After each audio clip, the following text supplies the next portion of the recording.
Donc nous allons corriger l'interrogation 1 sur le MRU. Alors je n'ai pas repris les questions théoriques, je passe directement à la question numéro 4 qui était un petit peu plus pratique. Donc on vous donne le graphique de la position d'un mobile en fonction du temps et on vous demande que fait le mobile dans les 3 phases de son mouvement. Donc on voit bien qu'il y a 3 phases au mouvement et on recherche le type de mouvement. Alors comme vous voyez que la position en fonction du temps est représentée par une droite, vous savez déjà dire que les 3 mouvements sont tous les 3 des MRU. Alors ensuite, on vous demande de déterminer la vitesse dans chaque MRU. Donc première phase, je vois que le mobile part de la position 20 pour arriver à la position 10. Donc il a reculé de 10 mètres en 3 secondes. Il a donc une vitesse de moins 10 divisé par 3, moins 3,33 mètres par seconde. Dans la position 2, le mobile part de 10 pour aller à 20, donc il a parcouru 10 mètres en 4 secondes. Donc sa vitesse est de 10 divisé par 4, 2,5 mètres par seconde. Pour la troisième phase, le mobile part de la position 20 pour arriver à la position 50. Il a donc parcouru 30 mètres en 5 secondes. Vitesse 3, 30 divisé par 5, 6 mètres par seconde. Alors on vous demande ensuite quelle distance a été parcourue au total. Donc la distance réellement parcourue par le mobile. Donc il a d'abord avancé reculé si on veut être plus précis, de 10 mètres dans la première phase. Puis il a parcouru encore 10 mètres dans la deuxième, 30 mètres dans la troisième. Donc au total, il a parcouru une distance de 50 mètres. Même si, on est d'accord, le déplacement total n'est que de 30 mètres vu qu'il est parti de la position 20 pour arriver à la position 50. Alors on vous demande ensuite de tracer le graphique de la vitesse en fonction du temps. Alors je change un peu mon tableau. Hop, voilà. Donc je vais déjà reprendre une grille pour faire le graphique. Je place des axes, la vitesse, le temps, et je gradue mes axes pour savoir mettre toutes mes valeurs.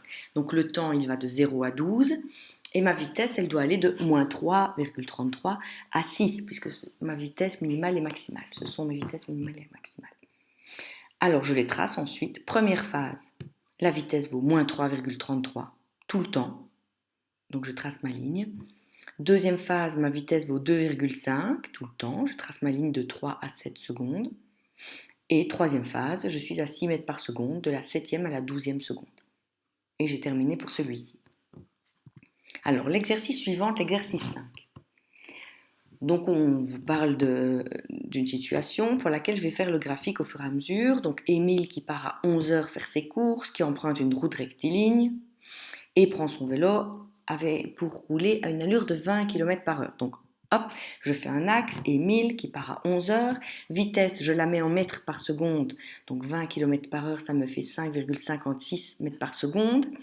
Martin qui part de 500 mètres plus loin à 11h15, avec une vitesse de 50 km par heure, ça me fait 13,89 mètres par seconde, tous les deux pour aller au magasin un peu plus loin.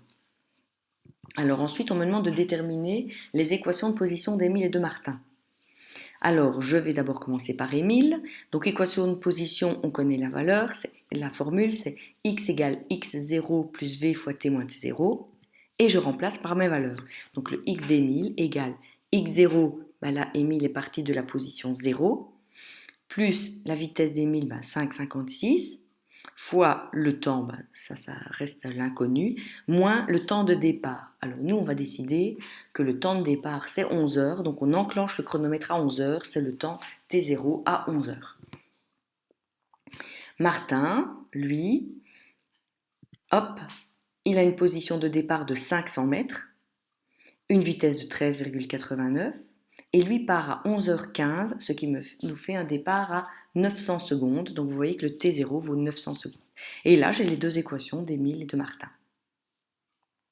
Alors, on me demande ensuite à quelle distance de chez Martin le magasin est-il situé, pour qu'Émile et Martin s'y retrouvent tous les deux juste en arrivant.